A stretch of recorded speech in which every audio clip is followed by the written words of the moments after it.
Este 2024, Amedla trae para ustedes un proyecto en el que llevamos 3 años trabajando. Les presentamos los Halo Awards, un evento de reconocimiento y premiación internacional que engloba a todo el medio de la salud. Habrán muchos nominados en diversas categorías provenientes de distintas partes del mundo, pero solo un ganador por cada una de ellas. Este evento será llevado a cabo de manera presencial. Las afiliaciones VIP de Amedla incluyen un acceso gratuito para el afiliado en la zona VIP de nuestro evento y un 50% de descuento para un acompañante, por lo que, si eres un afiliado VIP de Amedla, no tienes que preocuparte por cubrir tu acceso. Las afiliaciones las puedes adquirir actualmente mediante nuestra tienda en coffee.com/Amedla. Con el paso del tiempo, iremos agregando nuevos métodos de pago. Próximamente, mediante nuestra página web amedla.org, haremos de su conocimiento las categorías que se premiarán este año. Te recomendamos seguirnos en todas nuestras redes sociales para que estés al tanto de las novedades que Amedla y Halo Awards trae para ti.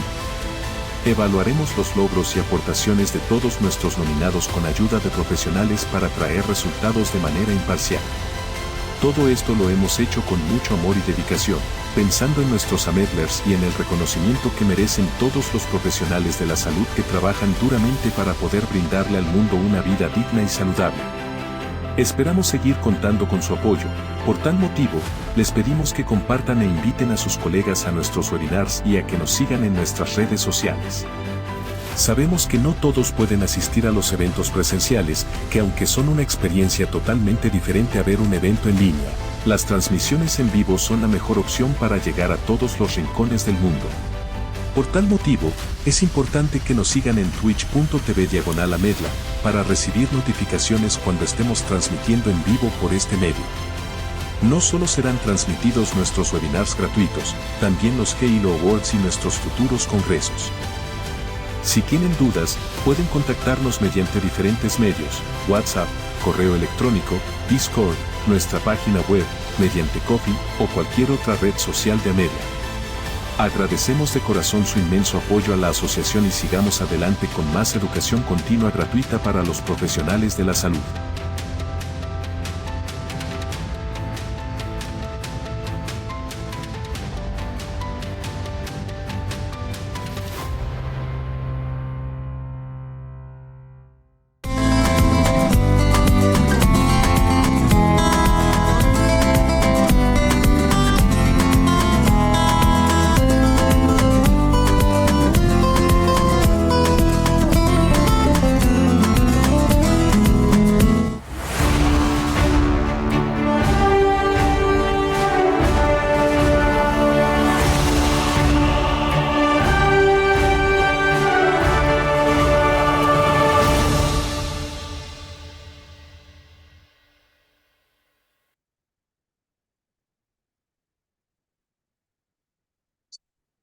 Sí, listo. Muy buenas noches a todos, estimados y mis queridos Amedlers. Les saludo y les damos la más cordial bienvenida esta noche del jueves 18 de abril. Les saludo. Soy la doctora Idalia Rocha, presidenta de Amedla, Asociación Médica Dental Latinoamericana, para quienes no me conocen. Reciban un abrazo con mucho cariño cada uno de todos ustedes, tanto de México, colegas, como de todos los países de Latinoamérica que nos acompañan noche con noche en estos webinars y que para nosotros significa una noche de gala, una noche de fiesta el tenerlos a ustedes aquí, quienes han estado constantemente con nosotros, y para todos nuestros nuevos colegas que se van incorporando a la asociación para estar presentes en estos webinars en línea, y que de esa manera estamos conectados de manera muy cerquita todos a través de online. Bueno, esta noche también está con nosotros el doctor Hamid Rocha, que es el vicepresidente y secretario de la asociación, y el licenciado Magdiel Rocha, que es el director y productor de difusión cultural de la misma. Asimismo está el licenciado, saludos licenciado Cristian Manco, que es el encargado que está en todas estos webinars en el servidor de Discord atendiendo sus dudas, sus preguntas o lo que a ustedes les interese, incluso lo de los registros de sus constancias, para que adquieran su constancia de asistencia y para quienes quieran adquirir su constancia con valor curricular. También saludamos a nuestros coordinadores, que gracias a ellos también les hacen llegar a ustedes estas notificaciones y las invitaciones de los eventos de Amedla. Saludos, doctora Nefer, que está aquí, nuestra querida doctora, y que ha estado trabajando muy, muy duro todos estos días. Y también a todos los coordinadores que ya saben, son bastantes y se los agradecemos con toda el alma, su servidora y el equipo, y también a los licenciados que nos apoyan a través de las áreas de coordinación, en los llamados, en los WhatsApps, en las páginas, en los community manager. Muchísimas gracias por su apoyo, porque gracias a todos ellos se conforma esta asociación. Y bueno, también le damos la más cordial bienvenida y aplausos a nuestro invitado de hoy, que es el doctor Javier Celis, que nos compartirá su tema de soluciones en cirugía preprotésica. Y que no se nos olvide, le quiero dar un abrazo súper caluroso a la distancia, muchos besos a nuestra querida doctora, que se acaba hace poco de incorporar, es nuestra nueva afiliada VIP, ya está afiliada ella en los VIP, a la doctora Brenda Berenice del Rosario Cristóbal Loredo. Doctora, un abrazo enorme, gracias, y así como la doctora, igual les reconocemos a todos ustedes ese sacrificio que hacen por estar incorporándose y afiliándose a la asociación, y que bueno, ustedes saben todos los beneficios que tiene cada una de las afiliaciones, que está la básica y está la VIP.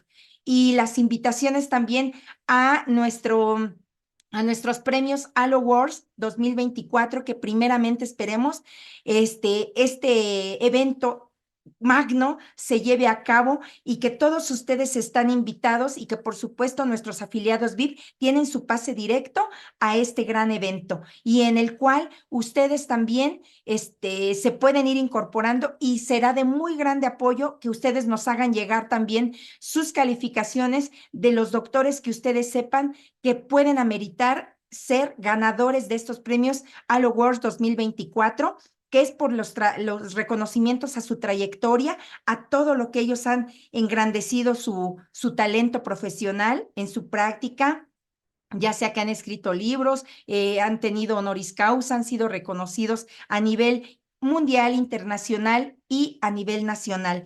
Gracias, que ojalá ustedes también nos puedan compartir esas, de su conocimiento de todos estos doctores que han tenido esas trayectorias tan importantes. Se los vamos a agradecer a través de la página web de Amedla, amedla.org.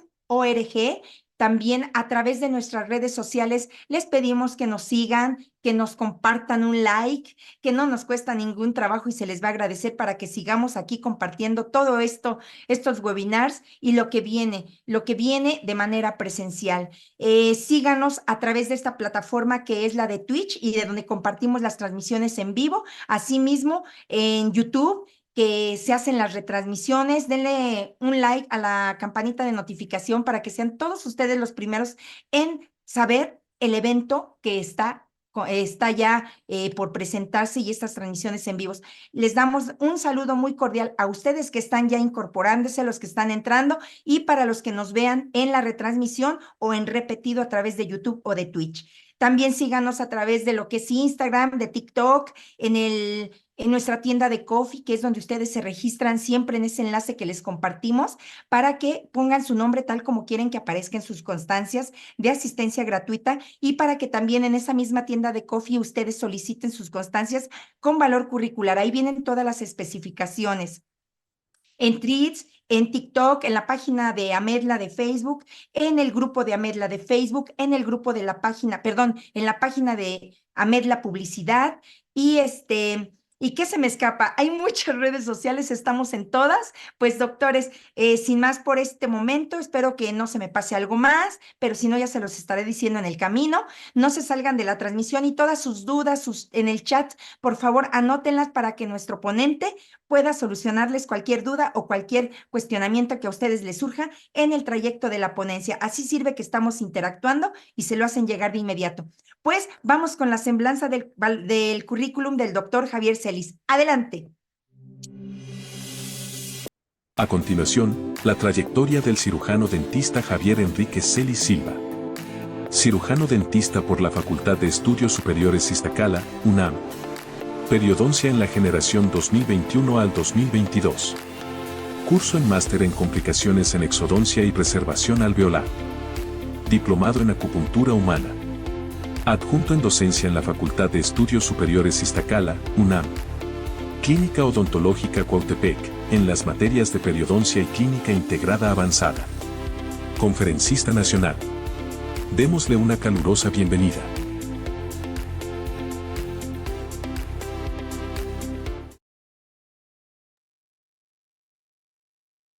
Hola, ¿qué tal? Buenas noches a todos y bueno, antes de comenzar, pues muchas gracias por la invitación aquí a Medla, a la doctora Idalia Rocha, a todos los que integran esta asociación que, como ya lo estuvieron escuchando, es bastante grande, está en todas las plataformas, es pues una asociación bastante buena y esperemos no fallar en este día y que podamos ser de su agrado la ponencia que vamos a dar el día de hoy. Como bien les mencionaba la doctora, yo voy a dar el día de hoy soluciones en cirugía preprotésica. Vamos a dar tal vez de alguna forma algún repaso, ¿sí? Sobre varios procedimientos, tratamientos, algo de teoría sobre qué diferentes protocolos podemos utilizar para hacer soluciones en los casos que se nos puedan presentar en el consultorio. Entonces, si me permiten, voy a compartirles la pantalla.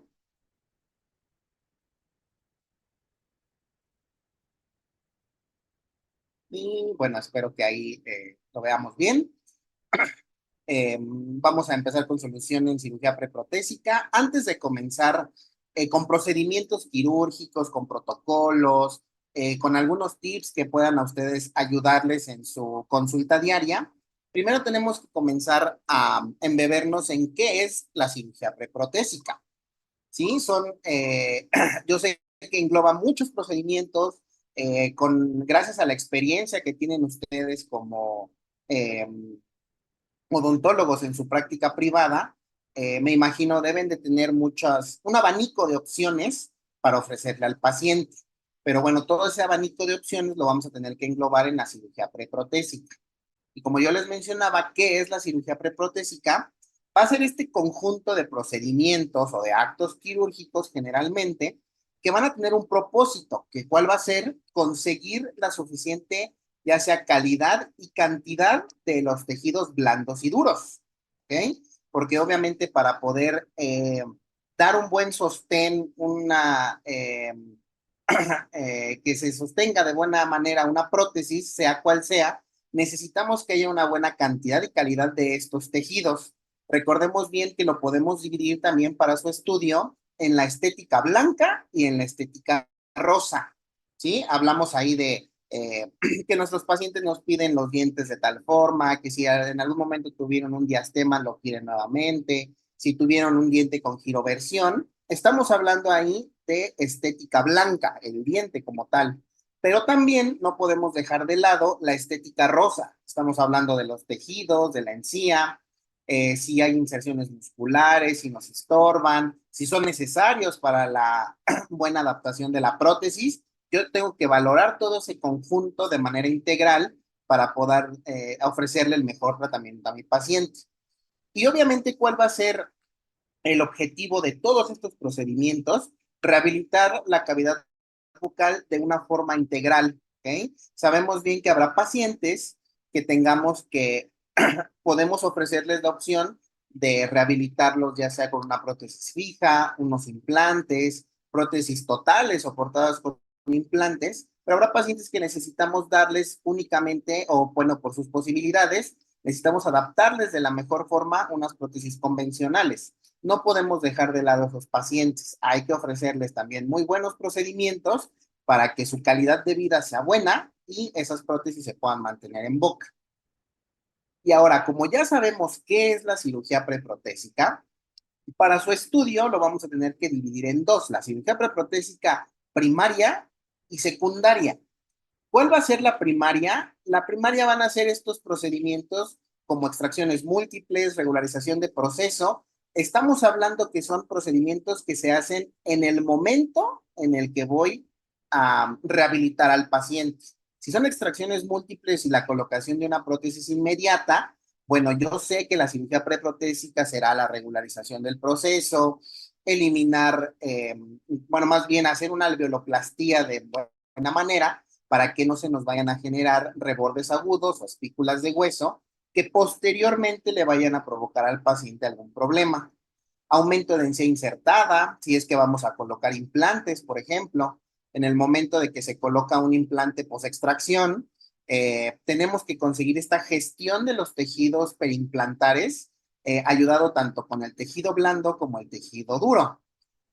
Para que se mantenga esos volúmenes y la calidad, es muy frecuente que tengamos que usar injertos de tejido conectivo para que no se pierdan esos volúmenes y obviamente la estética de esa rehabilitación sea la mejor. Y en la cirugía preprotésica secundaria van a ser los procedimientos que son después de que el paciente tuvo que pasar por el proceso quirúrgico. Si le hicieron extracciones múltiples, pero no tuvo una alveoloplastía adecuada, vamos a encontrar rebordes agudos que obviamente tendremos que eliminar. Si en una extracción que tuvo el paciente no se le realizó una preservación alveolar, bueno, tendremos que hacer injertos óseos, ya sea para elevar, para obtener nuevamente altura y anchura de este reborde y ofrecerle a nuestro paciente la rehabilitación con implantes. Obviamente los implantes osteointegrados que sean diferidos a la extracción entrarán en cirugía preprotésica secundaria, o también podemos hablar de tejidos blandos como la eliminación de inserciones musculares. ¿Sí? ¿Cuántas veces no nos ha tocado algún paciente que tenga un frenillo aberrante, que tenga un pseudofrenillo, que esté insertado prácticamente en el reborde alveolar, y esto nos provoca que se desaloje la prótesis? Entonces, hay que pensar en qué hacer con esos pacientes para ofrecerles un tratamiento y que se pueda llevar a cabo su prótesis. Yo decidí en esta noche separar los diferentes procedimientos en alteraciones en tejidos duros y en tejidos blandos, ¿sí? Obviamente habrá momentos en que tengamos que hacerlos en conjunto, no los podemos dejar por separado, pero hay unos que son específicamente de tejidos duros y unos que son de tejidos blandos. Los vamos a dividir esta noche de esta forma para que podamos tener un mejor estudio de ellos, se puedan llevar algunos tips de cada uno de los tejidos, y qué mejor que ocuparlos en su práctica. Creo yo que si en alguna de los webinars o presentaciones, ya sea en público o de forma personal, si puedes aprender una sola cosa de un simposio, de algún congreso, es muy buena ganancia, ¿no? Entonces, esperemos que hoy se puedan llevar algo más. La primera alteración en los tejidos duros va a ser la exostosis. Eh, Recordando un poco sobre la exostosis, se va a definir como la formación de hueso en una superficie ya existente. No nos encasillemos, saquemos un poco la mente de la caja y digamos que las exostosis no solamente aparecen en la cavidad bucal, en el maxilar o en la mandíbula. Estas pueden aparecer obviamente en cualquier superficie del organismo porque tenemos la parte ósea, ¿sí? Entonces, obviamente, dependiendo de la zona, ya le daremos un nombre. Pero la exostosis en general va a ser esta formación de nuevo hueso, ¿ok? No hay una etiología esclarecida por qué se generan estos crecimientos óseos, pero sí hay ciertos estudios que nos han dicho por dónde va el problema de que existan las exostosis. Lo vamos a ver ahorita más adelante. Estos crecimientos de hueso por lo general son circunscritos y van a formar una prominencia en esta superficie del hueso. O sea, hay un aumento de volumen, a la palpación se pueden obviamente percatar que existe una exostosis, ¿ok? Y obviamente ahorita ya hablando dentro de la cavidad bucal, podemos tener estas exostosis que nos afecten la tabla externa, interna o ambas. Obviamente esto nos va a provocar que sea una dificultad para que nosotros podamos insertar de buena manera una prótesis, ¿ok? En este caso, hablando de una exostosis de la tuberosidad, ¿sí?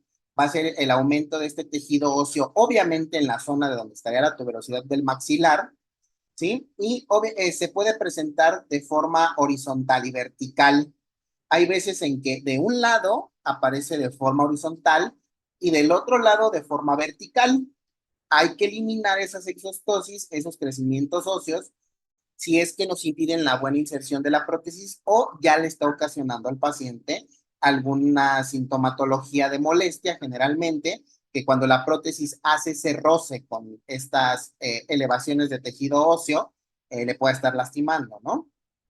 Algo importante con las exostosis y no solamente de la tuberosidad es de que hay que diferenciarlas, porque estas se pueden llegar a confundir con una fibromatosis, sería un diagnóstico diferencial.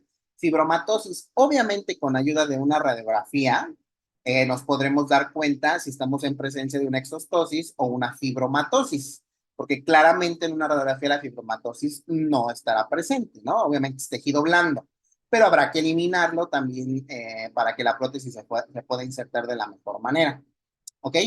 Una de las técnicas que pueden ustedes utilizar para eliminar estas exostosis es que se planifique la intervención con la ayuda de un modelo. Le van a tomar al paciente ustedes una impresión. Se puede llegar a dificultar este paso, obviamente porque las cucharillas no estarán fabricadas o prefabricadas para pacientes con exostosis.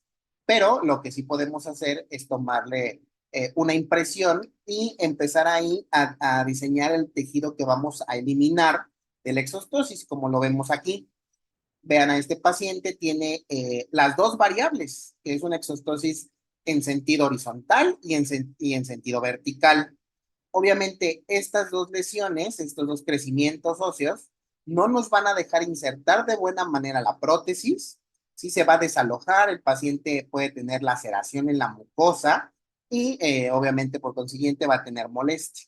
Entonces, en este caso se toma esta impresión, se elimina, se está marcando ahí las, las elevaciones del tejido óseo. Nosotros lo podemos eliminar con una fresa, bajar un acetato, después llevarlo a boca para saber cuánto tejido vamos a resecar. ¿Ok? Va a ser, y la técnica quirúrgica, si la vamos a planear de esta forma, es que vamos a hacer una incisión desde el fondo de la tuberosidad. Ojo aquí con esto, el manejo de tejidos blandos, y más en este tipo de elevaciones, es algo complicado, porque obviamente el crecimiento de tejido óseo lo que va a hacer es que el epitelio que va a recubrir estas lesiones se vuelve muy delgado, muy lábil. Entonces, hay que tener una especial manipulación con estos tejidos blandos para que al momento de que se haga esta elevación del colgajo de espesor total, no lo tengamos que desgarrar, no tengamos que recurrir tal vez a otras incisiones liberatrices para reponer lo que se haya desgarrado, ¿no? Sino hay que hacerlo de una manera, pues muy delicada, obviamente. Vamos a eliminar la exostosis. Antiguamente se hacía todavía hasta con martillo y cincel.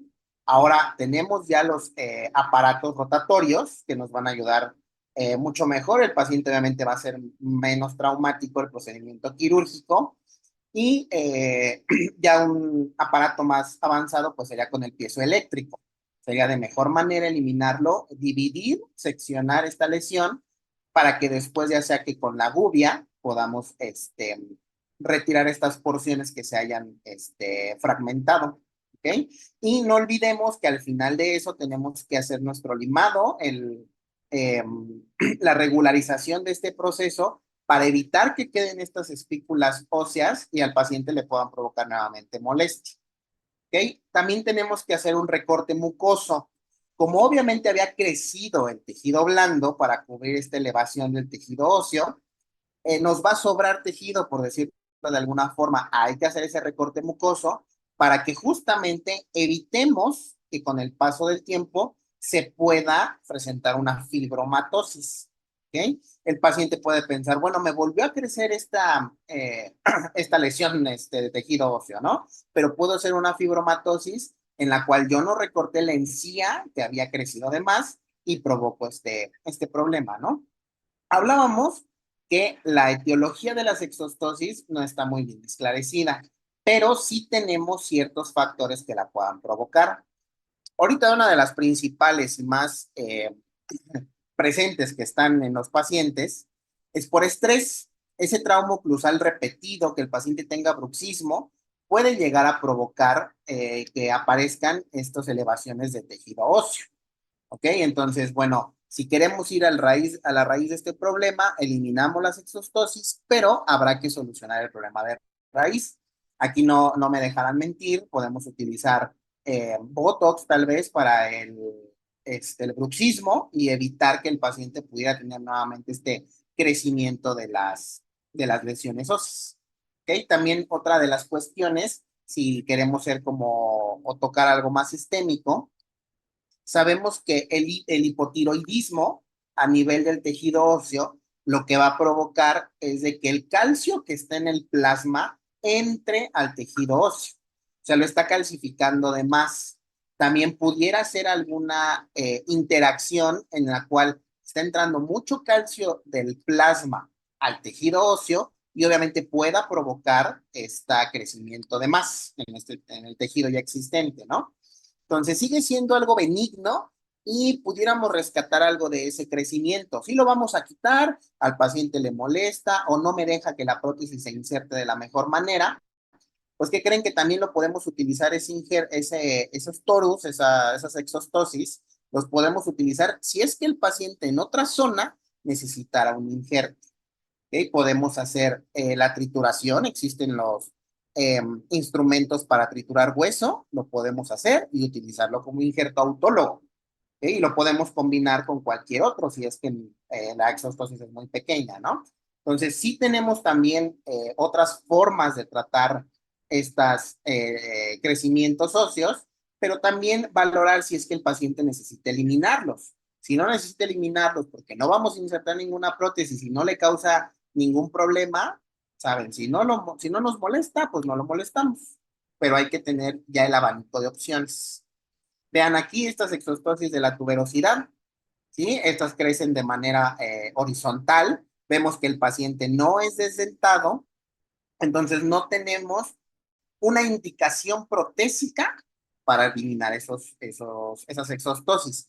Tendríamos una indicación para eliminarlos si el paciente tuviera sintomatología, pero si no hay, los podemos estar vigilando en esa zona.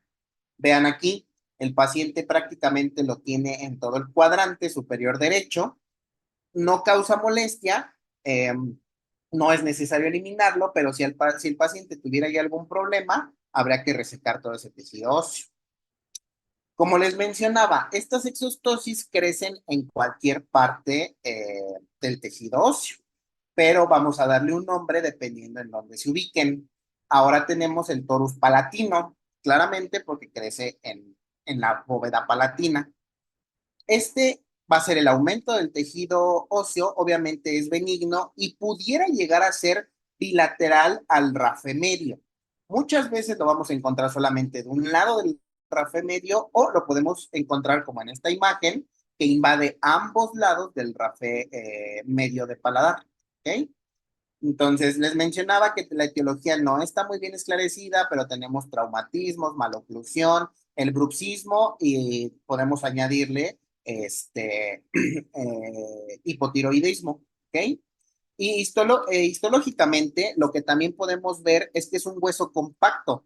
Por eso yo les mencionaba que pudiéramos utilizarlo como un injerto autólogo, ¿sí? Si el paciente tiene un torus mandibular que sea pequeño, pero vamos a colocar un implante en otra zona, necesitamos rellenar el gap, que es lo que alrededor del implante, la zona libre que queda de hueso, podemos utilizar esa porción triturando el hueso autólogo y colocándolo en esa zona. Recordemos que si el hueso es de la cortical, se va a regenerar más lento, ¿sí? Porque recordemos que en el hueso cortical no existe la presencia de los osteocitos y los osteocitos lo que van a hacer es darle la nutrición al tejido óseo para que haya un recambio constante.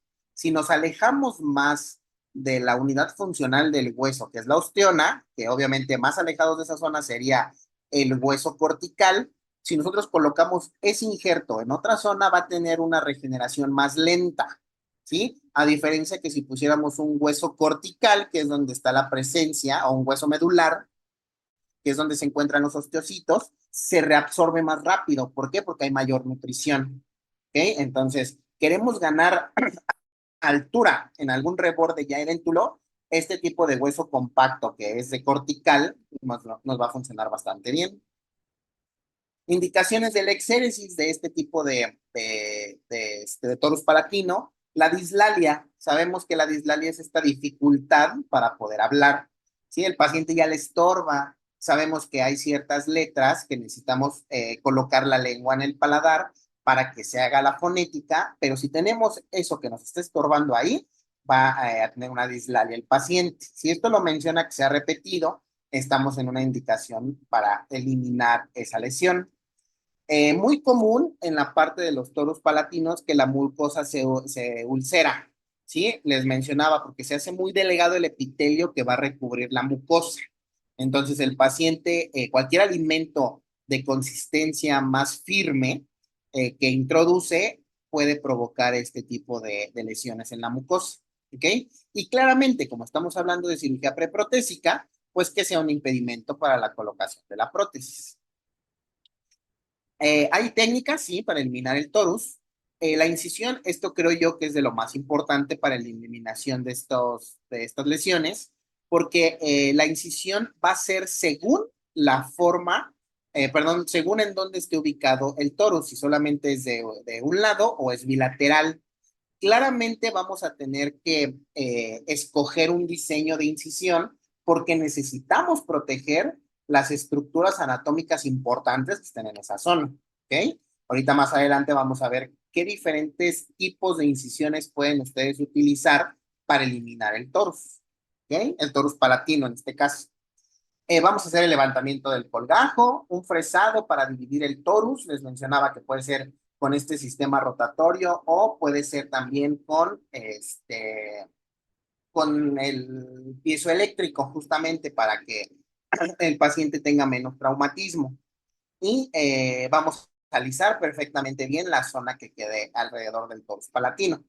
Vean aquí, si le quieren tomar foto, lo quieren mantener con ustedes esto, son las diferentes incisiones que podemos llegar a hacer para eliminar el torus. Vemos ahí que si fuera un torus bilateral del rafe medio, podemos utilizar esa incisión que vemos en la bóveda palatina, que obviamente esas cortes liberatrices que tienen la parte anterior justamente son para librar el foramen de la arteria nasopalatina. Sí, les mencionaba, hay que cuidar estas,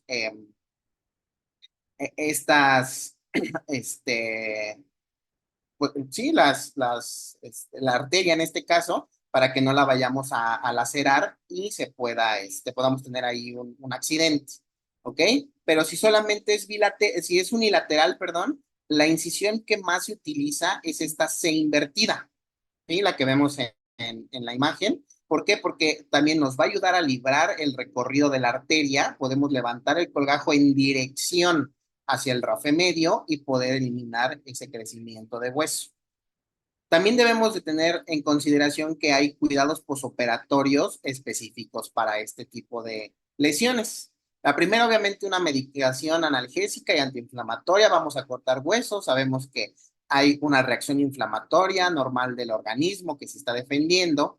Vamos a cautelar la adaptación del colgajo al hueso, ¿sí? Para que evitemos a toda costa los espacios muertos, que eso en algún momento pudiera llegar a provocar que se llenara de bacterias y pudiera infectarse, ¿ok? Entonces, hay que evitar esos espacios muertos. Si ustedes creen que haya quedado la bóveda como muy descubierta de hueso, porque era un torus muy grande, lo que se puede hacer es también colocarle ahí algunas almohadillas, ¿sí? Como el Esponjostan, como el Novaplug, que lo podemos colocar en esa zona, ¿sí? Para que nos funcione como fibrina y poder adaptar de mejor manera el tejido blando. Antiguamente se colocaban los apósitos, ahorita ya están más en desuso. Y también podemos utilizar una férula acrílica. Obviamente esto dependerá de la profundidad que haya quedado la bóveda palatina después de eliminar el torus. Colocarle la férula acrílica o un acetato también se puede. Es más para la comodidad del paciente, que la lengua no esté tocando la zona, los puntos de sutura que le hayamos colocado y obviamente el proceso de cicatrización se dé de mejor forma. Vemos también que existen los torus mandibulares. Nuevamente estamos hablando de un crecimiento de hueso que puede ser unilateral o bilateral, ¿sí? Estos van a estar ubicados generalmente en el cuerpo de la mandíbula, obviamente, y pueden estar cerca del proceso alveolar. Es hueso cortical denso y una mucosa delgada. También en la parte inferior puede llegar a provocar dislalia. Entonces tenemos esa indicación para eliminar el torus mandibular. Vean aquí, estos son torus mandibulares que están de forma bilateral. Nuevamente el paciente es parcialmente dentado, pero si el paciente quisiera rehabilitar esas zonas sedéntulas que tiene con una prótesis removible, obviamente la presencia de estos torus nos va a dificultar que eso sea posible. ¿Ok? Pues las indicaciones son las mismas: dislalia, la mucosa se encera por el trauma y obviamente para facilitar la confección de la prótesis. Una técnica quirúrgica aquí es importante la incisión festoneando toda la encía marginal.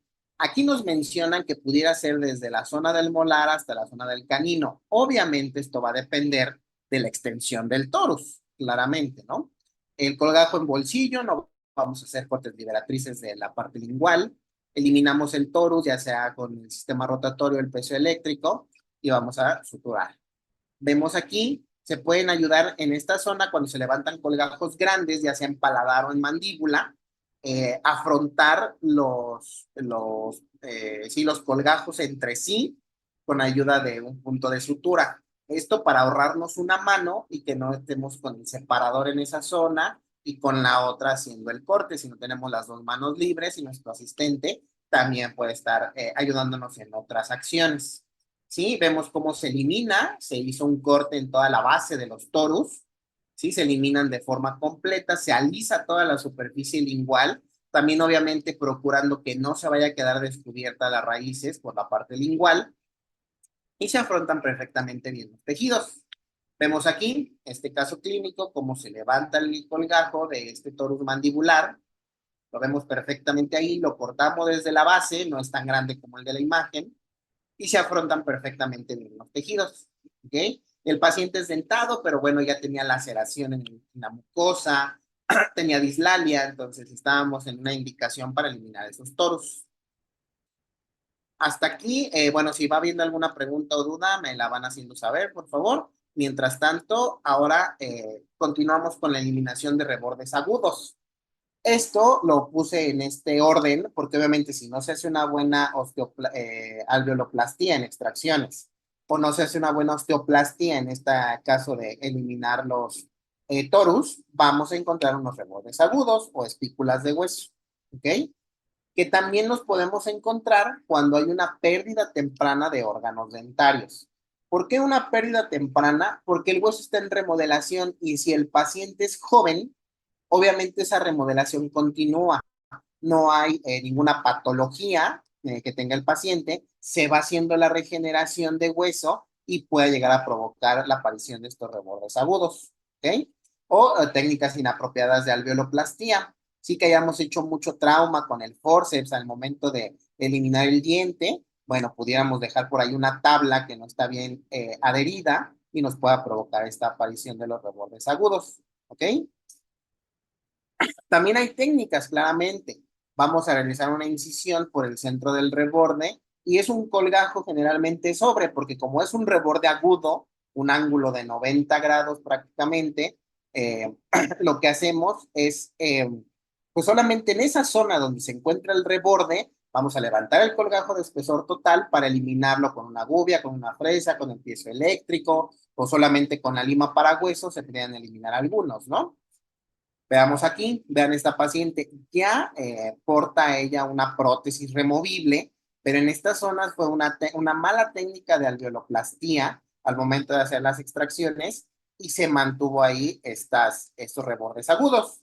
Entonces vamos a hacer una incisión sobre el reborde, se levanta en sobre, eliminamos en este caso con el sistema rotatorio, alisamos con la fresa, con la lima para hueso, perdón, para que no vuelva a tener este problema y afrontamos los tejidos, ¿ok? Son incisiones pequeñas, no hay que levantar un colgajo grande, no hay que hacerlo más traumático para el paciente. Recordemos que también en cirugía tenemos que aplicar la mínima invasión, ¿ok? Hablando de regularización de proceso, o sea, vean a esta paciente que se le hicieron sus extracciones múltiples, Se levantó este colgajo para hacer una perfecta alveoloplastía en toda la zona de los alveolos. Si vean la incisión que tiene Liberatriz en la parte de línea media prácticamente, para poder levantar, perdón, este colgajo trapezoidal y tener un mejor abordaje en la zona y hacer la colocación perfecta de sus prótesis, de la prótesis en este caso, ¿ok? Que no le vaya a provocar alguna sintomatología de molestia y tengamos que nuevamente intervenir a la paciente.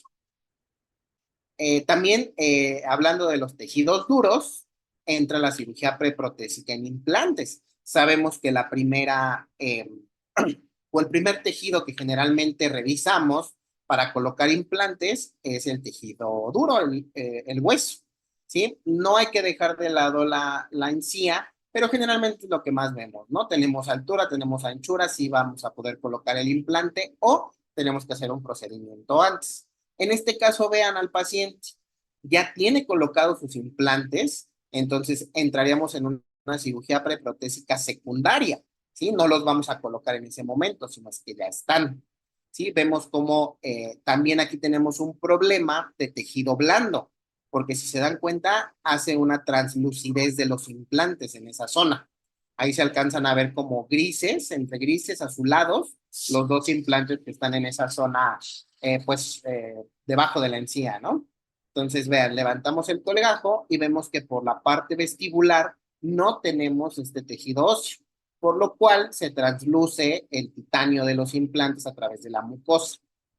Vean, levantamos el colgajo de espesor total claramente y tenemos que eliminar el restante de tejido conectivo que esté en contacto directo con las cuerdas de los implantes, ¿ok? Porque no queremos que se forme tejido blando encima de los implantes, queremos tejido óseo. Entonces hay que eliminar todo ese remanente de tejido blando que tenga entre las cuerdas y para hacer ese procedimiento necesitamos utilizar esta cureta que es una cureta plástica. No podemos utilizar las curetas de acero en la cuerda de los implantes porque si no vamos a dañar la textura y la estructura de ellos, ¿ok? Pero obviamente alrededor, ya sea la parte interna del tejido blando y el tejido óseo alrededor, ahí sí podemos utilizar las curetas de acero. Vean aquí, ya se quedó completamente limpio, vamos a colocar nuestro sustituto óseo, para llenar perfectamente bien la zona. Esta es una membrana de colágeno, si también la quieren utilizar ustedes es muy buena, a mí me ha servido bastante bien. Y la gran ventaja con esta membrana es que nos alcanza para mucho, a mí me alcanza en lo particular para toda una arcada cuando se hacen extracciones múltiples. Se llama Novatel y pues tiene, lo gran importante de esto es que tiene una longitud muy buena, ¿ok? A diferencia de otras, de las casas comerciales, que prácticamente nos alcanza nada más para una preservación alveolar, ¿no? Entonces coloca esta membrana de colágeno y encima colocamos otro material que es una matriz dérmica celular. A esto es el sustituto del tejido conectivo, ¿ok? Ya ve que muchas veces los pacientes nos dicen, no quiero otro sitio quirúrgico, yo solamente quiero esa zona. Si le mencionamos, vamos a ir a paladar a quitar injerto de tejido conectivo para suturarlo de esta zona, si no lo quiere así el paciente, podemos ofrecerle la opción de utilizar una matriz dérmica celular, que es el sustituto de tejido conectivo. Entonces, esta se la coloqué después de la membrana de colágeno para engrosar el tejido blando, que como lo veíamos se translucían los implantes, y poder estar solucionando en el mismo acto quirúrgico tanto el tejido blando como el tejido óseo. Entonces, suturamos, que se afronten bien los tejidos y vemos cómo estamos teniendo una regeneración de buena calidad, se colocó el injerto y bueno, esos implantes todavía se pueden mantener en esa zona. Esto hablando con todos los tejidos duros, ¿ok? Otros tips que pueden funcionar para eso es que siempre que vayan a hacer un injerto de hueso, una preservación alveolar, el simple hecho de colocar un sustituto óseo, lo que yo les puedo recomendar es que se cribe el hueso antes de colocar el injerto. ¿Esto para qué? Para que la nutrición venga desde la parte medular del tejido óseo ya existente, embeba perfectamente al sustituto óseo y lo que queremos generar son nuevas células óseas. No queremos ni tejido conectivo, no queremos ni plaquetas, no queremos otra cosa más que células de tejido óseo, porque obviamente eso es lo que quiero, ¿no? Regenerar ese tejido duro. Entonces yo les recomendaría hacer el cribado del hueso con una fresa de bola, obviamente de baja velocidad, que puede entrar en esa zona, ¿sí? Que vean, que estén cribando el hueso hasta que vean que sangra de esas cavidades que ustedes hayan formado. Ese sangrado será propio de la osteona o de los sistemas haversianos y va a envolver a su nuevo injerto, ¿ok? Eso, bueno, les decía, hablando en alteraciones con los tejidos duros. Ahora vamos a comenzar con los tejidos blandos. Estos son más procedimientos, más alteraciones que nos vamos a encontrar día a día. La primera va a ser una frenilectomía lingual. También está dentro de los procedimientos de cirugía preprotésica, porque si no está insertado de buena manera este frenillo lingual, cuando el paciente levante la lengua o quiera hablar, va a desalojar, obviamente, la prótesis inferior y no se va a adaptar de la mejor manera, ¿no? Le va a decir, oiga, doctor, es que su prótesis, pues, quedó muy bien, pero se sale, hablo, se sale. Quiero comer y cuando degluto se sale, cuando tomo agua se sale. Entonces, bueno, hay que fijarnos en los tejidos adyacentes para ver cuál de ellos nos está provocando esta cuestión. Entonces, la frenilectomía lingual va a ser este procedimiento quirúrgico que obviamente se va a eliminar la brida o el frenillo que nos va a afectar la posición de la lengua, ¿ok? Obviamente no solamente tiene una afectación en la parte de la prótesis, sino también tiene una afectación en la posición de los dientes, también tiene una afectación en la movilidad de la lengua, en el habla, claramente. Entonces, serán indicaciones para hacer la frenilectomía. Para poder también estudiar estos tejidos blandos, tenemos que saber cuál es la localización. Y tenemos una clasificación según la localización. Existen los frenillos mediales, que en este caso sería el frenillo labial superior, el frenillo labial inferior, que sean vestibulares y también por lingual, y los laterales, que generalmente están a la altura de los premolares, tanto superiores como inferiores. Para que quede más claro, lo vemos aquí. Obviamente este será el frenillo medial, el que tenemos aquí haciendo el diastema. Los frenillos laterales, que está aquí a la altura de lo que sería el primer premolar, entre canino y primer premolar, y también el frenillo medial, que sería lingual, claramente, ¿no? Obviamente también el frenillo medial inferior, este generalmente lo que nos puede llegar a provocar son recesiones gingivales, si es que se encuentra insertado ya sea por arriba o incisal de la línea mucogingival o prácticamente en la papila, ¿no? Lo que nos provoca muy comúnmente son estas recesiones gingivales. Sería una indicación para eliminar esta brida. Entonces, las alteraciones también son ortodónticas porque van a ser la presencia de diastemas interincisales. Esto creo yo que también importa mucho en la cuestión, obviamente, de los ortodoncistas, porque, bueno, muchas veces nos llaman para hacer esta frenilectomía, pero si no eliminamos de manera correcta esta brida, que es eliminarla desde la parte ósea, o sea, todas esas inserciones musculares que a veces rodean el reborde y se insertan en el hueso, si no las eliminamos correctamente, vuelven a crecer y nuestro paciente, después de retirarle su ortodoncia, nos menciona que se volvió a abrir el diastema. Esto es porque no se eliminó la brida de manera correcta. Siguen estando fibras ahí, que son fibras musculares que se regeneran y que nos pueden llegar a provocar nuevamente la aparición del diastema. Entonces, algún tip aquí muy importante es de que cada vez que se elimine este frenillo, se haga perfectamente ese legrado de las fibras musculares al hueso para que no se vuelva a formar. Obviamente también tiene alteraciones funcionales, que va a ser el obstáculo a los movimientos del labio, ¿sí? Este frenillo medial inferior, generalmente, cuando el paciente quiere gesticular, se siente limitado de los movimientos porque el frenillo está insertado tal vez muy hacia el reborde y no les deja perfectamente hacer los movimientos musculares. La alteración protésica, que hablábamos que va a ser un obstáculo para la realización de la prótesis total, ya sea superior o inferior. En la parte periodontal va a ser un factor para la aparición de recesión gingivales, como les comentaba. Queremos colocar en sí insertada, injerto gingival libre, injerto de tejido conectivo, pero si ese frenillo sigue insertado en esa zona, cualquier injerto que nosotros coloquemos y también las matrices dérmicas o celulares no nos van a terminar de cubrir las recesiones, tenemos que eliminar el frenillo. También hay alteraciones ortognáticas, que son los frenillos cortos o fibrosos, van a tener primero una dislalia, obviamente, el paciente no va a poder hablar de la manera correcta, va a limitar la musculatura bucal y facial del paciente.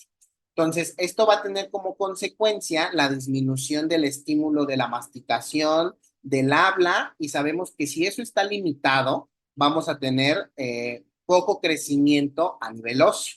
Aquí es donde ya empezamos a que podemos dividir con una clase 2, una clase 3, que sea esqueletal. Puede ser que en ese momento no se detectó de manera correcta que había la presencia de este frenillo que estaba insertado en mala posición. Eso no permitió que hubiera un buen crecimiento de la musculatura, no crece tampoco el tejido óseo y tenemos este tipo de problemas. Y también, obviamente, hablando del frenillo lingual, podemos presentar anquiloglosia. Para recordar que esa anquiloglosia va a ser esta restricción del movimiento de la lengua. ¿Ok? Pero ¿cómo vamos a poder dar el diagnóstico que estamos frente a una anquiloglosia? Es cuando la lengua no pueda contactar con el paladar duro. Vamos a pedirle a nuestro paciente que abra la boca y que intente tocar su paladar con la punta de su lengua. Si eso no es posible, estamos frente a una anquiloglosia.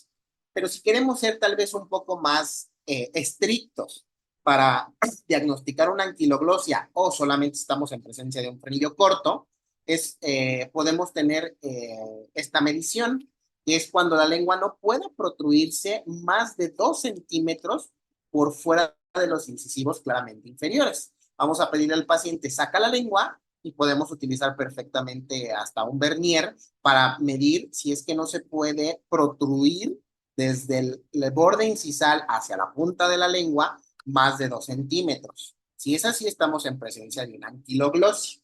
Pero también tenemos clases, hay una clasificación. Sí, estamos hablando ya en una cuestión muy exacta, ¿sí? De que la clase 1 va de 12 a 16 milímetros, en lo que se protruye la punta de la lengua del borde incisal de los inferiores. Si solamente va de 12 a 16 milímetros, es clase 1. Si hay anquiloglosia, es ligera, pero existe y es clase 1, a diferencia de de la clase 4, que es una completa anquiloglosia. ¿Sí? Que va a hacer que el paciente pueda protruir la punta de la lengua del borde incisal de los inferiores menos de 3 milímetros. ¿Ok? Entonces estamos en presencia de una completa anquiloglosia. ¿Hay tratamiento para esto? Sí. El tratamiento obviamente va a ser la excisión quirúrgica del frenillo y existen técnicas, que es la técnica de plastía, la VY, la romboidal, pero yo les voy a pasar un caso clínico de una técnica diferente para que ustedes la puedan utilizar y pensando siempre en el posoperatorio del paciente.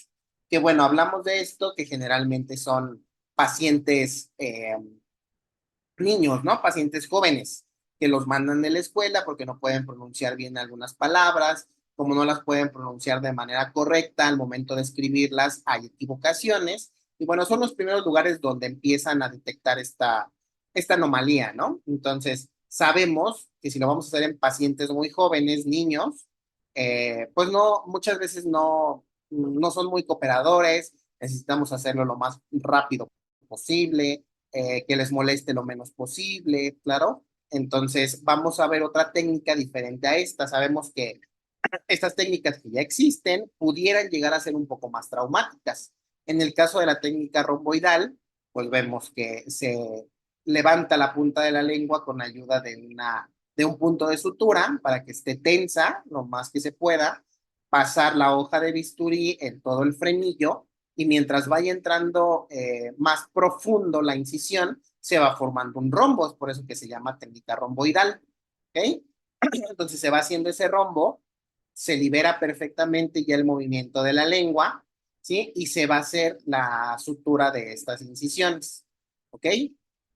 Hay que tener cuidado en este tipo de procedimientos de que cuando se haga la incisión y cuando se haga la sutura, sea más o menos por 1 centímetro encima de las carúnculas de la salida de los conductos de Barton, que sabemos que están ahí en el piso lingual, ¿ok? Porque si las llegamos a lastimar, lo que pudiéramos llegar a provocar es una ránula, ¿sí? Que vamos a afectar la salida de estas glándulas, se va a acumular la mucina en esa zona y podemos provocar una ránula. Entonces necesitamos suturar y hacer el corte con la bisturí 1 centímetro por encima de estas carúnculas. Que se sienten, ustedes pueden pasar el dedo en esa zona en el piso de boca, ¿sí? Y se van a sentir esos como granitos. Esas son las salidas de las glándulas y necesitamos hacerlo por arriba, ¿ok? La siguiente es una plastía en VY, así que como lo vemos en la primera imagen, la del lado izquierdo, se hace un corte asemejando una V, obviamente invertida. Vemos como está pues hacia abajo, termina como un triángulo en la imagen que vemos en el centro y se sutura haciendo una Y invertida nuevamente. Esto obviamente como con objetivo de intercambiar la dirección de las fibras musculares y que no tengamos una recidiva. Y creo que la más conocida, esta que es la zetaplastía, en la cual, vean aquí en la línea punteada que tenemos del lado izquierdo, se hace una incisión asemejando una letra Z, ¿ok? Si se dan cuenta, vamos a crear dos triángulos. Estos dos triángulos, al momento de suturar, se van a suturar invertidos.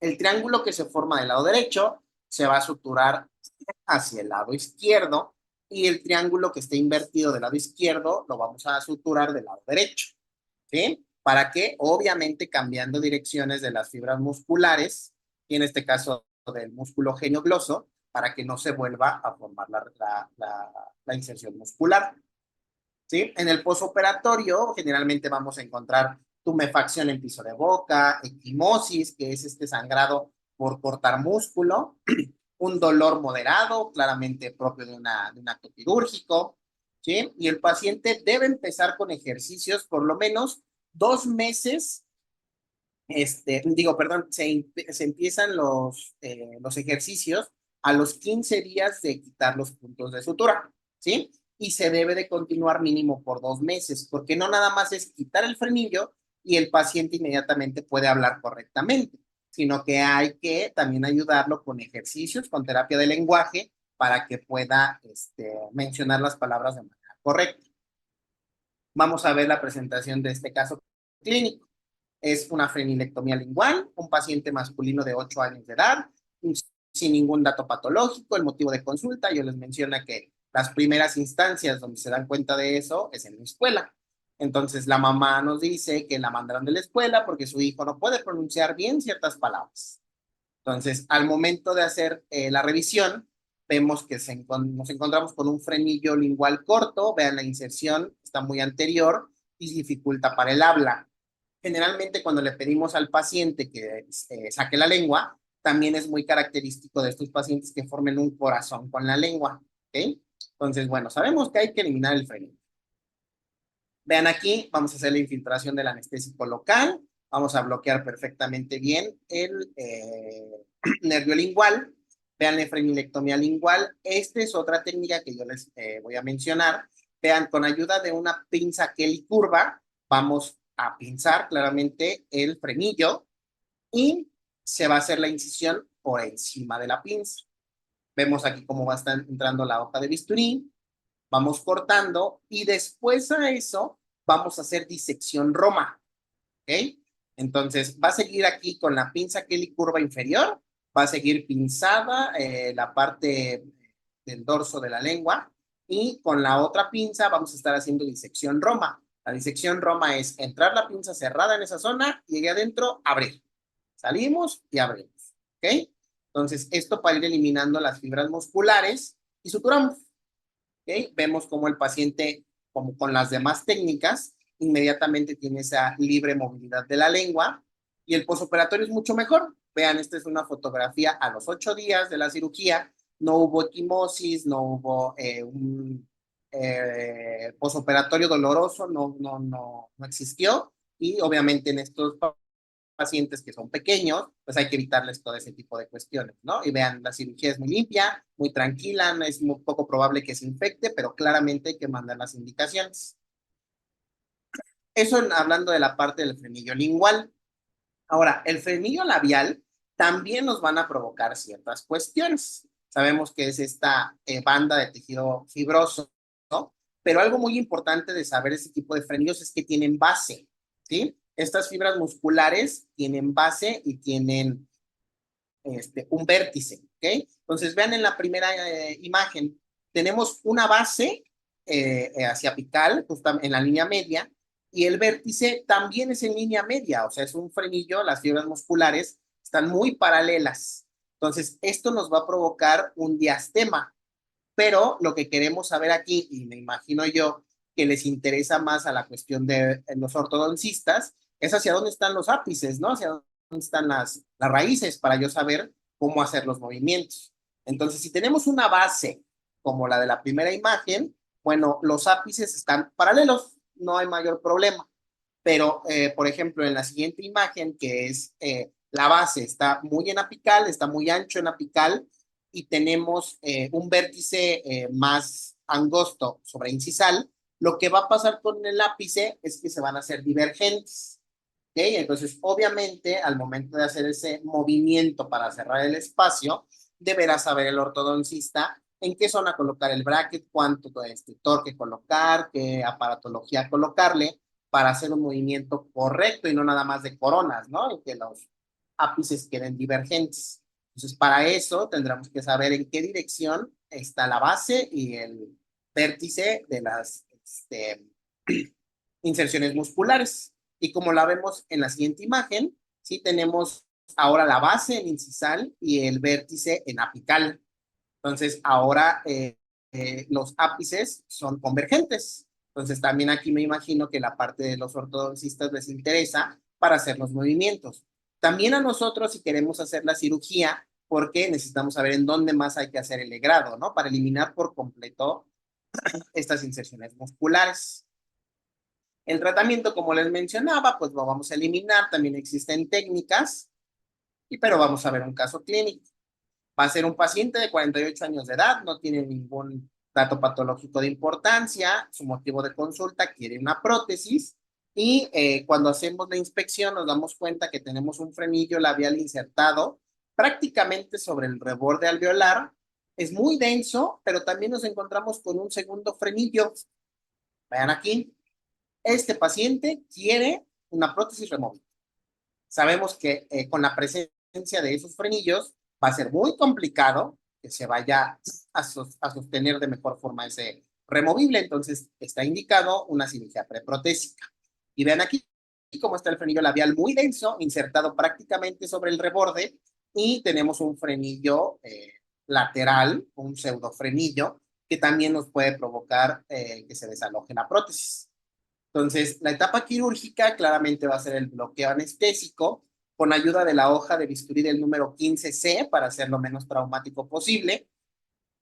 Vamos a hacer una incisión desde el reborde alveolar en este caso, porque es donde se inserta el frenillo, ¿sí? Y obviamente vamos a dirigir nuestro corte hacia fondo de saco, ¿ok? Con el objetivo de desinsertar el frenillo. Y vamos a suturar la parte vestibular de la incisión nada más.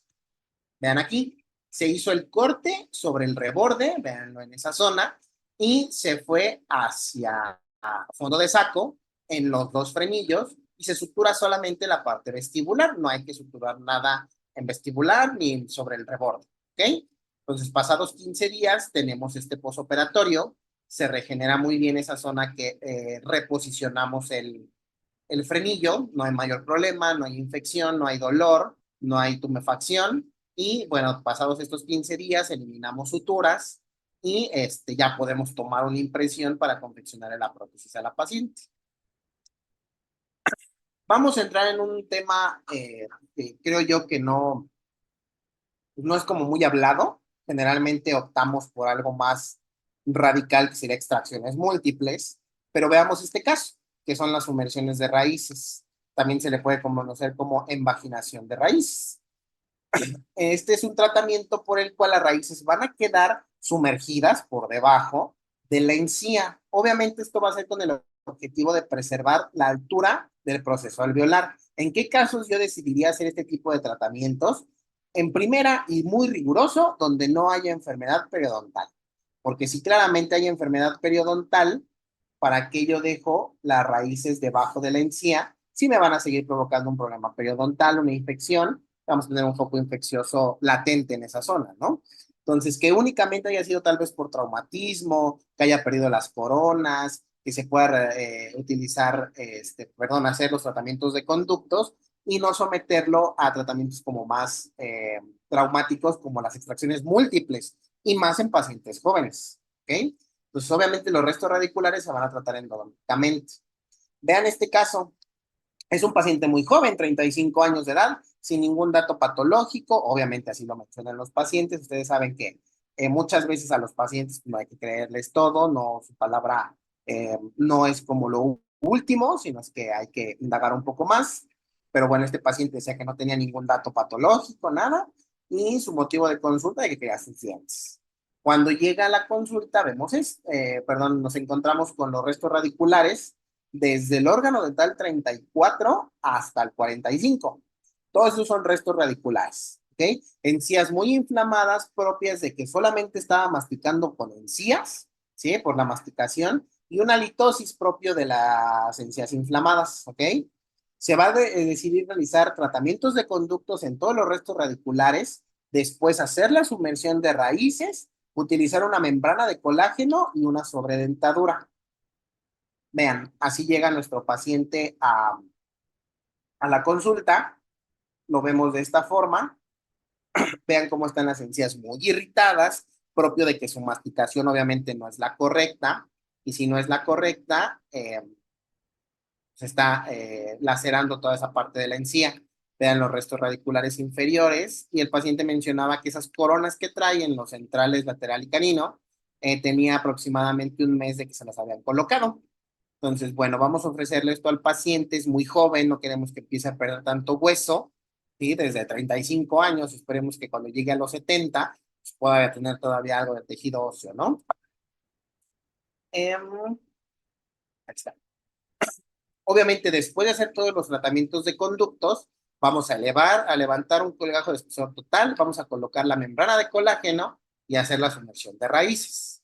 Vean, va el posoperatorio, se van cubriendo, no hay infección, no hay ningún proceso de contaminación y se colocan las sobredentaduras. Obviamente les menciono que esto es para que no se pierda hueso. En el momento que alguna de estas cuestiones el paciente no tenga una muy buena higiene y pudiera desarrollar algún proceso infeccioso, ni modo, tendremos que hacer extracciones, pero lo que yo menos quiero es que a su corta edad empiece a perder tanto hueso, ¿ok? Después de este procedimiento, tenemos otro que nos puede alterar los tejidos blandos claramente, que sería el mucosele, que va a ser esta tumefacción de tejido conjuntivo, sí, que principalmente es por la colección de mucina que pasa por la ruptura de un conducto de una glándula salival, ¿ok? Esto generalmente pasa por un trauma local, que los pacientes estén mordiendo el labio, que haya sido un golpe, una caída, y que haya pegado el labio con los dientes y se haya mordido. Generalmente esa es la etiología de los mucoseles, ¿ok?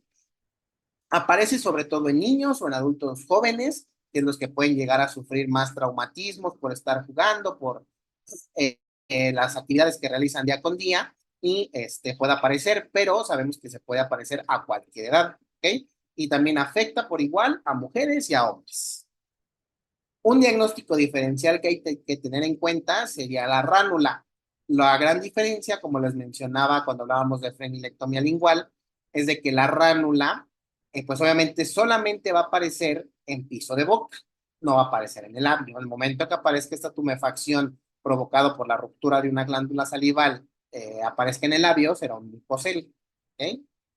Entonces, ¿cuál va a ser el tratamiento? La excisión quirúrgica total de la glándula involucrada, que es una glándula accesoria salival, no es una glándula principal, claramente. y se tiene que eliminar completa para minimizar el riesgo de recidiva. También hablamos de que de la mejor manera que pueda salir completa, como la vemos en la imagen inferior, que no se rompa dentro del labio, para que esa mucina no se riegue por esa zona y pudiera llegar a tener una recidiva en mucosele. Vemos aquí la presentación de este caso clínico, veamos que es un niño, estuvo jugando, se mordió y apareció su mucosele. Entonces vamos a hacer la incisión sobre la lesión para poder extraer la glándula salival. Sí, obviamente esta incisión tiene que ser muy controlada para no perforar el mucosele. Vean ahí cómo está saliendo, sí, completo, sin ninguna lesión. Y vamos a suturar perfectamente para que obviamente se afroten bien los tejidos. Eso hablando de la parte del mucosele. Si ese mucosele estuviera en una persona adulta y tuviera una prótesis total, al momento de gesticular es probable que esa protuberancia desaloje la prótesis o ese movimiento que esté tocando la lesión constantemente el acrílico de la prótesis pueda provocar que se lacere más, que se haga una fibromatosis y después hacer un poquito más complicada la extracción de esta lesión, pero si la localizamos a buen tiempo la podemos eliminar. También otro procedimiento propio de de los tejidos blandos para colocar una prótesis sería la vestibuloplastia o profundización de vestíbulo. ¿Okay? Vemos en esta imagen, el paciente sí tiene tejido óseo, tenemos buena altura, pero todas las inserciones musculares y la inserción del tejido blando está prácticamente sobre el reborde. Tenemos que darle más altura para que se pueda insertar perfectamente bien la prótesis y que también el paciente pueda tener esa libre movilidad del labio. ¿Sí? Pero también cuando es excesiva, cuando el paciente ya tiene sonrisa gingival, también podemos utilizar una técnica que se llama Lipstadt o reposicionamiento del labio superior para eliminar esa cuestión de la sonrisa gingival. Pero bueno, en este caso, como vamos a poner una prótesis, necesitamos más vestíbulo, más fondo de saco.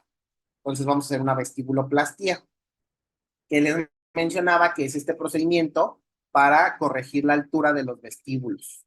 ¿Ok? ¿Sale? Para adecuarlo a la localización de una prótesis removible, que generalmente es una prostodoncia, una prótesis completa.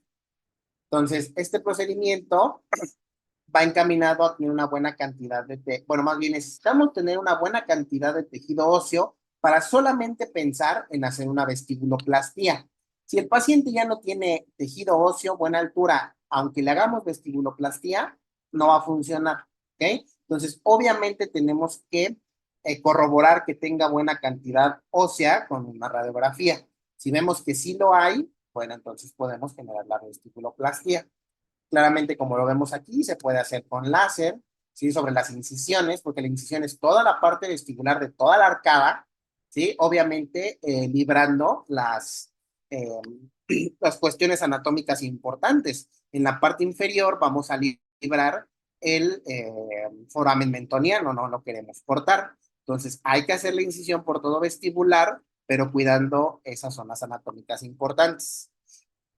Entonces la incisión va a llegar profunda hasta el hueso, obviamente para que no haya una recidiva, ¿sí? Seccionar los frenillos que pasen por ahí y en ese momento que se hace la cirugía, colocar la prótesis nuevamente.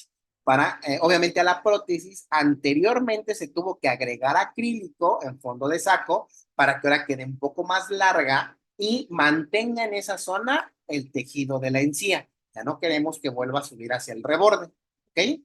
Entonces, vean, se hace el levantamiento del colgajo con la ayuda del elevador de periósteo o de la legra. Se va a separar la fibromucosa apoyándose francamente en hueso, ¿sí? Para que no vaya a quedar adherido periósteo al hueso, obviamente, porque si queda adherido, tiene el potencial de regenerar nuevamente. Entonces, desprendiendo el colgajo, es necesario evitar el contacto con la región de la cual fue separado.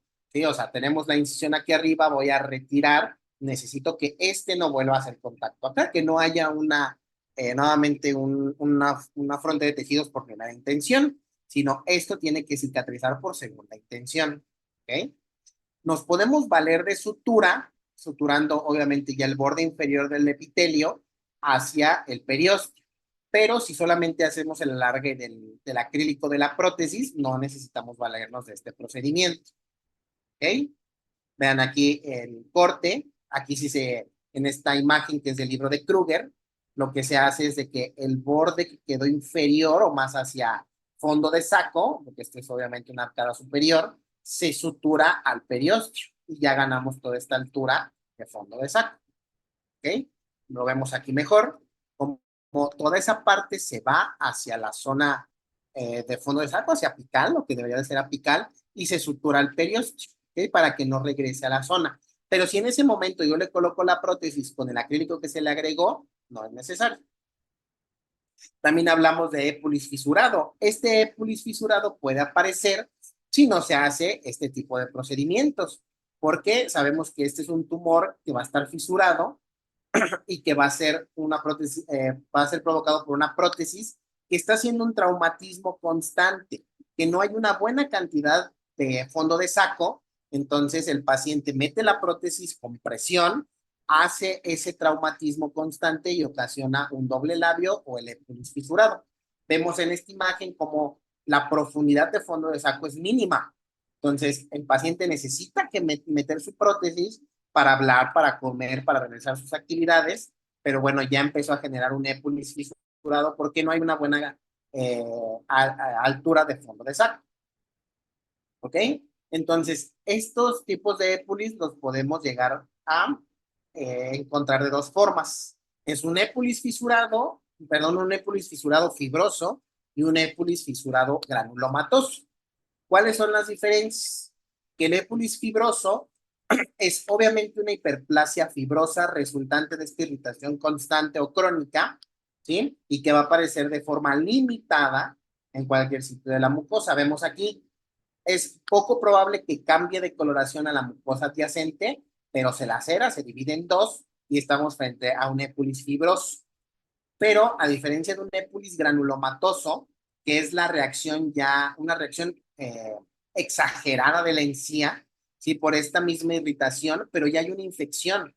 Vemos aquí cómo ya está bastante el cambio a la encía adyacente, ya es un rojo intenso, que es propio de una infección, de que el tejido está pues muy irritado. Y también algo importante de mencionar aquí es de que esta lesión pues tiene muchos vasos sanguíneos, tiene la capacidad de hacer angiogénesis. Entonces, al momento de retirar estas lesiones, yo les aconsejaría que tuvieran un electrocauterio para poder pues manipular, tener bajo control el sangrado, porque hay muchos vasos sanguíneos.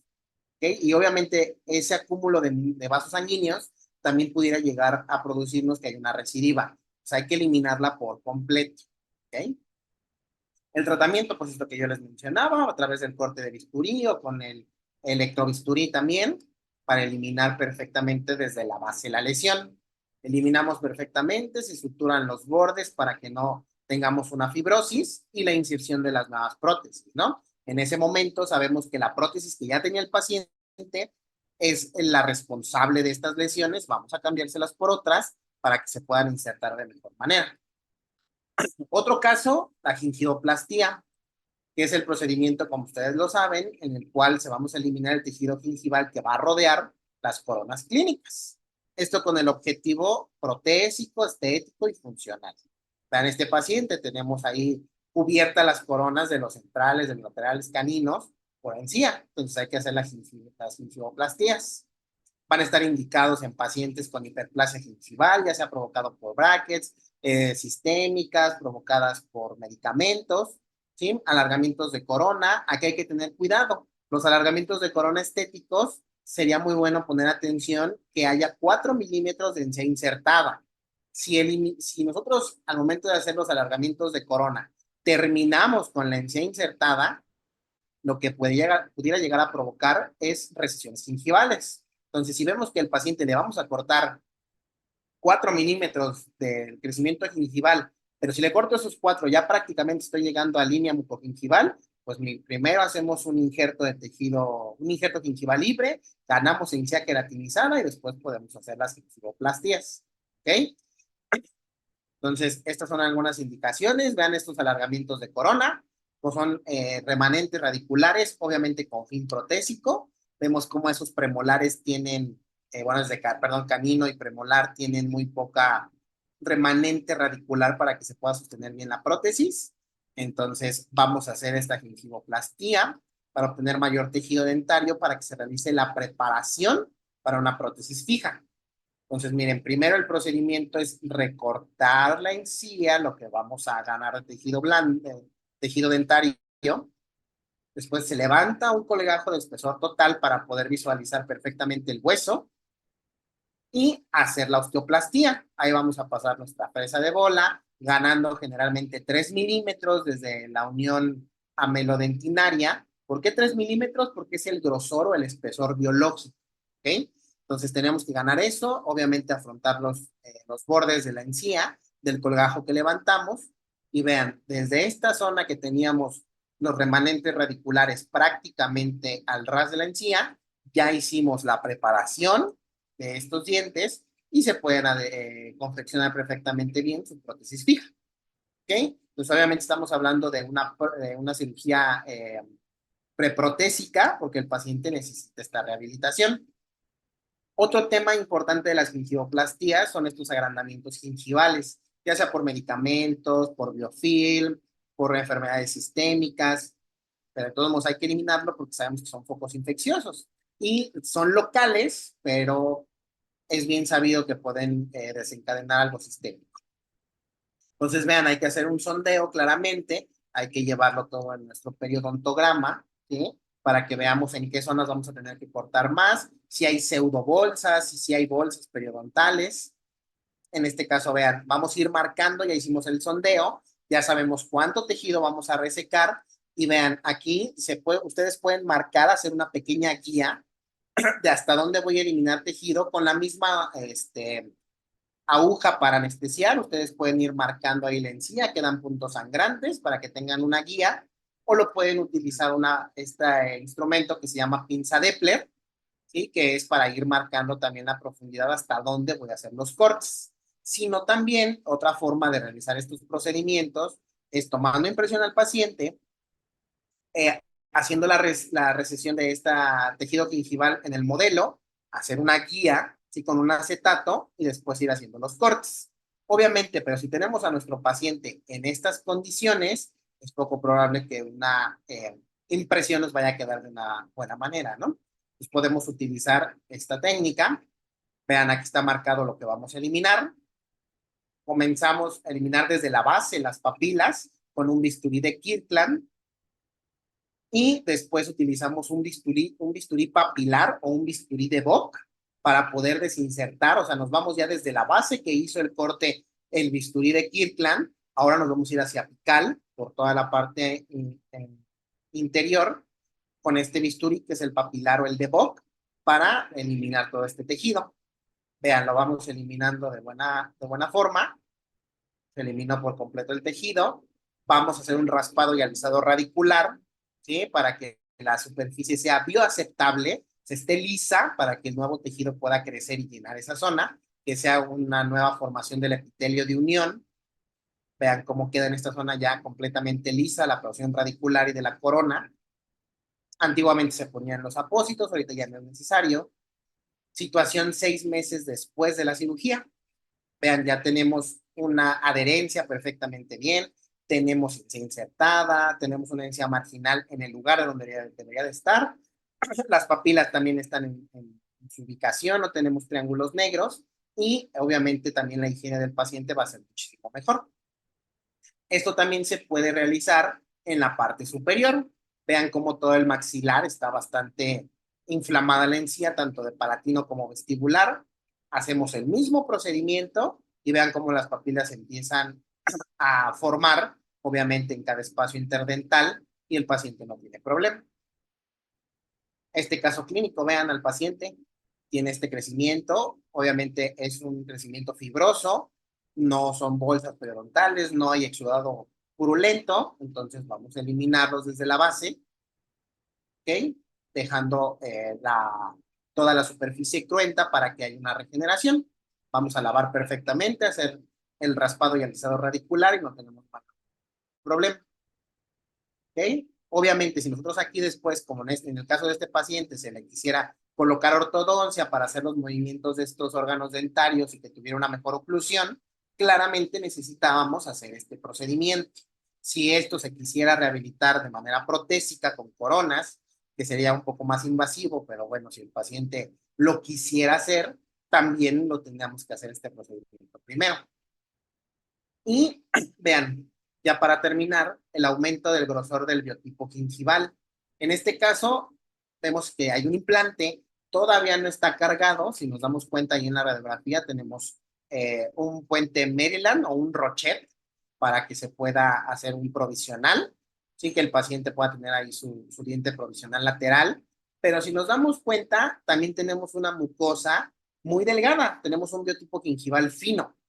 Entonces se alcanza a traducir la cuestión del tornillo tapa o del tornillo cierre del implante.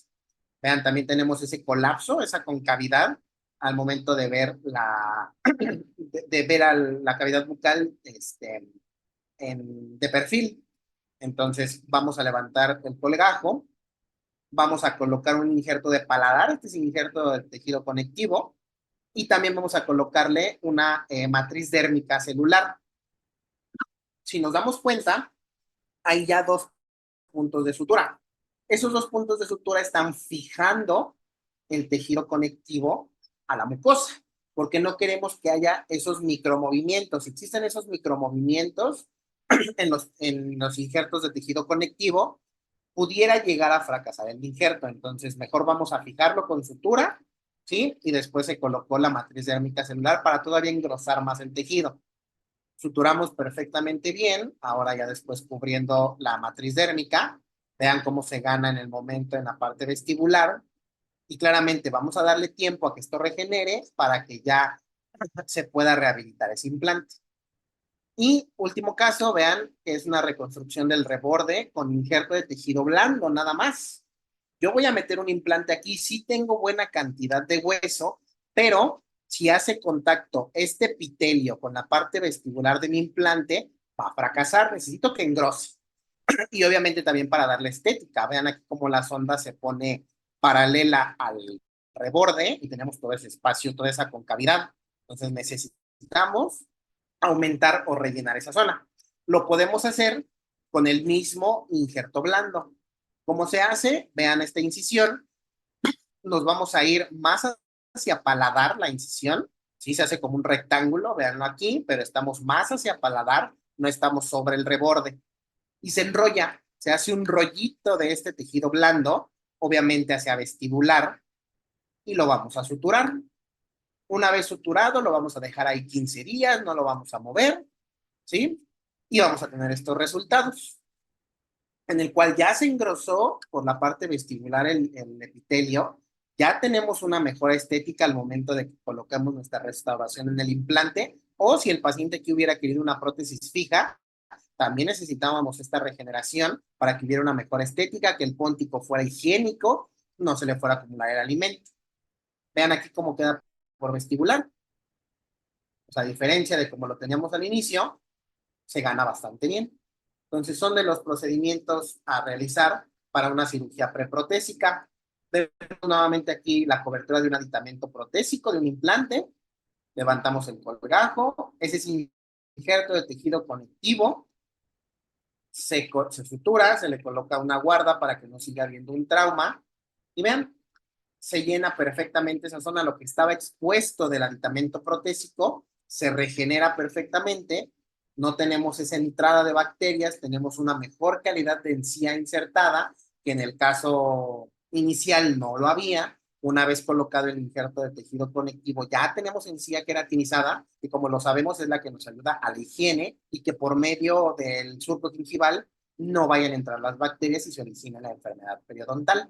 Entonces, es un poco de todo lo que podemos hacer en la parte de la cirugía preprotésica, ¿sí? De los tejidos blandos, como yo les mencionaba, son más que los tejidos duros, pero hay que unirlos, hay que tener en cuenta que uno va de la mano con el otro y pues ofrecerle lo mejor posible a nuestros pacientes, que se vayan contentos y pues que vayamos practicando todavía porque sabemos que aquí no, pues no se deja de aprender.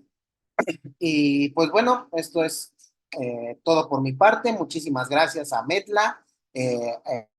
Muchísimas gracias a todos por estar aquí y pues espero que se hayan llevado algo de este repaso tan grande de la cirugía preprotésica.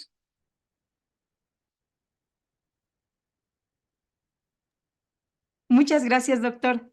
De verdad estamos completamente agradecidos, doctor Javier, su servidora y todo el equipo Amedla, así como todos los asistentes del gremio médico dental.